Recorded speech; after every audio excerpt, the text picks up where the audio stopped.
Hi all, അസ്സലാമു അലൈക്കും. Welcome back to Silna's kitchen. ഇന്നത്തെ റെസിപ്പി നേന്ത്രപ്പഴം കൊണ്ട് വെറൈറ്റി ആയിട്ടുള്ള നല്ല ടേസ്റ്റി ആയിട്ടുള്ള ഒരു സ്വീറ്റിൻ്റെ റെസിപ്പിയാണ്.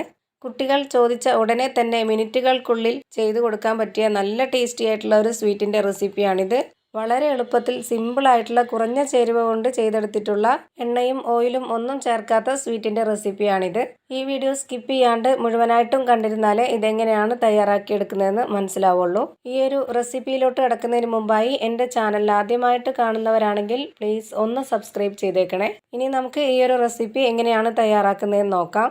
ആദ്യം തന്നെ ഈ ഒരു റെസിപ്പി തയ്യാറാക്കുന്നതിന് വേണ്ടി 2 നേന്ത്രപ്പഴം എടുത്തിട്ടുണ്ട്. നന്നായി പഴുത്ത നേന്ത്രപ്പഴമാണിത്.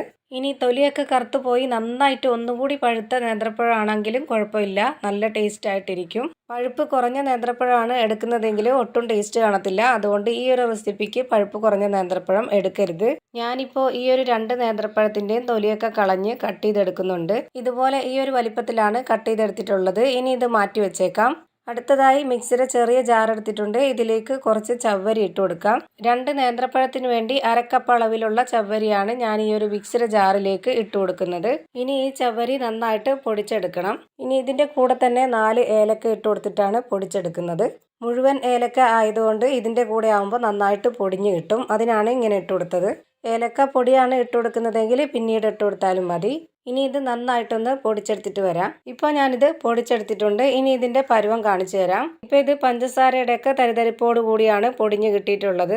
ഇതിനേക്കാൾ ഒന്നുകൂടി നന്നായിട്ട് പൊടിഞ്ഞ് കിട്ടണമെന്നുണ്ടെങ്കിൽ സ്റ്റൗവിലേക്ക് ഒരു പാൻ വെച്ചിട്ട് ഒന്ന് ചവ്വരി ഒരു 2-3 മിനിറ്റ് ഒന്ന് ചൂടാക്കിയെടുത്തതിന് ശേഷം പൊടിച്ചെടുത്താൽ മതി. അപ്പോൾ ഒന്നുകൂടി നന്നായിട്ട് പൊടിഞ്ഞ് കിട്ടും. പക്ഷേ നമ്മുടെ ഈ ഒരു സ്വീറ്റിന് ഇത്രയും പൊടിഞ്ഞ് കിട്ടിയാൽ മതി. അതുകൊണ്ടാണിത് പച്ചയ്ക്ക് പൊടിച്ചെടുത്തത്. ഇനി ഇത് മാറ്റി വെച്ചേക്കാം. ഇനി ചവ്വരി പൊടിച്ചെടുത്തിട്ടുള്ള അതേ മിക്സിയുടെ ജാറിൽ തന്നെ ഞാനിപ്പോൾ കറുത്ത ശർക്കര 150 ഗ്രാം അളവിൽ ഇതിലേക്ക് ഇട്ട് കൊടുത്തിട്ടുണ്ട്. ഇത് നന്നായിട്ടൊന്ന് പൊടിച്ചെടുക്കാം. ഇപ്പോൾ ഞാൻ ഈ ശർക്കരയും നല്ലപോലെ പൊടിച്ചെടുത്തിട്ടുണ്ട്. ഇനി ഇതും ഒന്ന് മാറ്റി വെച്ചേക്കാം.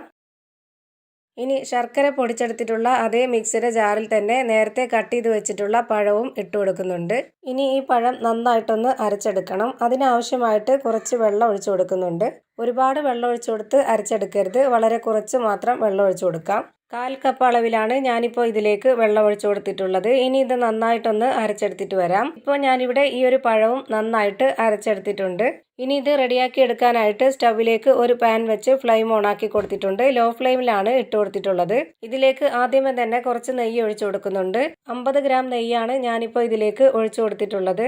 ഘട്ടം ഘട്ടമായിട്ട് ഇത് ഒഴിച്ചു കൊടുത്ത് വേവിച്ചെടുക്കാൻ പറ്റത്തില്ല. അതുകൊണ്ടാണ് ആദ്യമേ തന്നെ ഈ ഒരു 50 ഗ്രാം നെയ്യും ഒഴിച്ചു കൊടുത്തിട്ടുള്ളത്. ഈ നെയ്യിൽ കിടന്ന് വേണം എല്ലാം ഇനി വേവിച്ചെടുക്കാനായിട്ട്. ഇപ്പോൾ ഞാനിതിലേക്ക് നേരത്തെ പൊടിച്ചു വെച്ചിട്ടുള്ള ചവ്വരി ഇട്ട് കൊടുത്തിട്ടുണ്ട്. ഇനി ഇതിലേക്ക് അരച്ച് വെച്ചിട്ടുള്ള നേന്ത്രപ്പഴം ഇട്ട് കൊടുക്കാം. ഞാനിപ്പോൾ ഈ ഒരു നേന്ത്രപ്പഴം ഈ പാനിലേക്ക് ഇട്ട് കൊടുക്കുമ്പോൾ നിങ്ങൾക്ക് മനസ്സിലാവുന്നുണ്ടാവും ഇതിൻ്റെ ഒരു പരുവം. ഈ ഒരു പരുവത്തിലാണ് നേന്ത്രപ്പഴം അരച്ചെടുക്കേണ്ടത്. ഇപ്പോഴും ഞാൻ ഫ്ലെയിം കൂട്ടി വെച്ചിട്ടില്ല, ലോ ഫ്ലെയിമിൽ തന്നെയാണ് വെച്ചിട്ടുള്ളത്. ഇപ്പോൾ ഫ്ലെയിം കൂട്ടി വെച്ചാൽ ചവ്വരി പെട്ടെന്ന് കരിഞ്ഞു പോവും. ജാറിലുണ്ടായിരുന്ന മുഴുവൻ പഴത്തിൻ്റെ മിക്സും ഞാനിപ്പോൾ ഇതിലേക്ക് ഇട്ട് കൊടുത്തിട്ടുണ്ട്. ഇനി ഇതിലേക്ക് പൊടിച്ചെടുത്ത ശർക്കരയാണ് ഇട്ട് കൊടുക്കുന്നത്. ഇനി ഇതിൻ്റെ ഫ്ലെയിം കൂട്ടി വെച്ചതിന് ശേഷം പെട്ടെന്ന് തന്നെ ഇത് നന്നായിട്ടൊന്ന് ഇളക്കി യോജിപ്പിച്ചെടുക്കാം. കൈ വിടരുത്. കൈ വിടാതെ തന്നെ നല്ല പോലെ ഇതൊന്ന് നന്നായിട്ട് ഇളക്കി യോജിപ്പിച്ച് കൊടുക്കണം. ഇതെല്ലാം കൂടെ നന്നായിട്ട് മിക്സ് ആയിട്ട് വരുന്ന സമയത്ത് ലോ ഫ്ലെയിമിൽ ഇട്ട് കൊടുക്കണം. ലോ ഫ്ലെയിമിൽ ഇട്ടുകൊണ്ട് ഇനി നമുക്കിത് നന്നായിട്ടൊന്ന് വേവിച്ചെടുക്കണം. എത്ര നേരം വേവിക്കാൻ സമയമെടുക്കുന്നോ അത്രയും നേരം ലോ ഫ്ലെയിമിൽ ഇട്ടുകൊണ്ട് കൈ വിടാതെ ഇതുപോലെ നന്നായിട്ട് ഇളക്കി കൊടുത്തുകൊണ്ടേ ഇരിക്കണം. കുറച്ച് സമയം എടുക്കും ഇത് വേവിച്ചെടുക്കാനായിട്ട്. അത്രയും സമയം ഞാനിത് കാണിച്ചു കഴിഞ്ഞാൽ ഇതിൻ്റെ ലെങ്ത്ത് കൂടും. അതുകൊണ്ട് ഞാനിപ്പോൾ നല്ല സ്പീഡ് കൂട്ടിയിട്ടാണ് വീഡിയോസ് കാണിക്കുന്നത്. ഇപ്പോൾ നമ്മുടെ സ്വീറ്റ് നന്നായിട്ട് കുറുകി കട്ടിയായിട്ട് വന്നിട്ടുണ്ട്. ഈ ഒരു പരുവാകുമ്പോൾ നമുക്ക് ഫ്ലെയിം ഓഫ് ചെയ്യാം. ഇത് എത്ര നേരം വേവിച്ചെടുക്കുന്നോ അത്രയും നേരം കൈ വിടാതെ ഇളക്കി കൊടുത്തുകൊണ്ടിരിക്കണം എന്ന് മാത്രമേ ഉള്ളൂ ഇതിൻ്റെ ഒരു ബുദ്ധിമുട്ട്. അല്ലാതെ വേറെ കുഴപ്പമൊന്നും നല്ല ടേസ്റ്റി ആയിട്ടുള്ള സൂപ്പർ ഒരു വെറൈറ്റി സ്വീറ്റ് റെസിപ്പിയാണിത്. ഇനി ഇതൊന്ന് സെറ്റാക്കി എടുക്കാൻ വേണ്ടിയിട്ട് ഇതുപോലെ ഒരു സ്റ്റീൽ പ്ലേറ്റിലേക്ക് കുറച്ച് നെയ്യൊന്ന് സ്പ്രെഡ് ആക്കിയതിന് ശേഷം ഇത് മുഴുവനായും ഇതിലേക്ക് ഇട്ട് കൊടുത്തതിന് ശേഷം ഒരു സ്പാച്ച് വെച്ചിട്ട് നന്നായിട്ട് ഇതൊന്ന് കറക്റ്റ് ആക്കി കൊടുക്കണം. ഇത് ഇങ്ങനെ ചെയ്യാതെ തന്നെ സ്പൂൺ കൊണ്ട് കോരി കഴിക്കുന്ന പരുവത്തിലാണ് വേണ്ടത് എന്നുണ്ടെങ്കിൽ ഇത്രയും മതിയാവും. ഇങ്ങനെ തന്നെ കുട്ടികൾക്ക് കൊടുക്കാം. ഇത് ചൂടോടെ കഴിക്കുമ്പോഴും നല്ല ടേസ്റ്റ് ആണ്. ഇപ്പൊ ഞാനിത് ഫ്രിഡ്ജിൽ ഫ്രീസറിന്റെ താഴെ 2 മണിക്കൂർ നേരം വെച്ചിരുന്നിട്ട് എടുത്തതാണ്. ഇനി നമുക്ക് ഇഷ്ടമുള്ള ഷേപ്പിൽ കട്ട് ചെയ്തെടുക്കാം.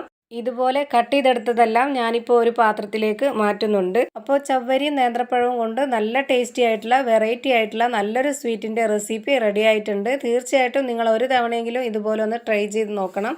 നല്ല ടേസ്റ്റാണ് ഇത് കഴിക്കാൻ വേണ്ടിയിട്ട്. വായിലിട്ടാൽ അലിഞ്ഞു പോകുന്നൊക്കെ പറയുന്ന അത്രയും നല്ല ടേസ്റ്റി ആയിട്ടുള്ള നല്ലൊരു സ്വീറ്റിൻ്റെ റെസിപ്പിയാണ്. അപ്പോൾ ഇത്രയേ ഉള്ളൂ ഇന്നത്തെ റെസിപ്പി ഇഷ്ടമായാൽ ലൈക്ക് ചെയ്യാനും കമൻറ്റ് ചെയ്യാനും ഷെയർ ചെയ്യാനും മറക്കരുത്. ഞാനിടുന്ന പുതിയ വീഡിയോസ് നോട്ടിഫിക്കേഷനായിട്ട് കിട്ടുന്നതിന് വേണ്ടി സബ്സ്ക്രൈബ് ചെയ്ത് ബെല്ലൈക്കൺ അമർത്തി അതിൽ ഓൾ എന്ന ഓപ്ഷൻ എനേബിൾ ചെയ്യാനും മറക്കരുത്. പുതിയൊരു വീഡിയോയുമായി വീണ്ടും വരും. Thank you for watching.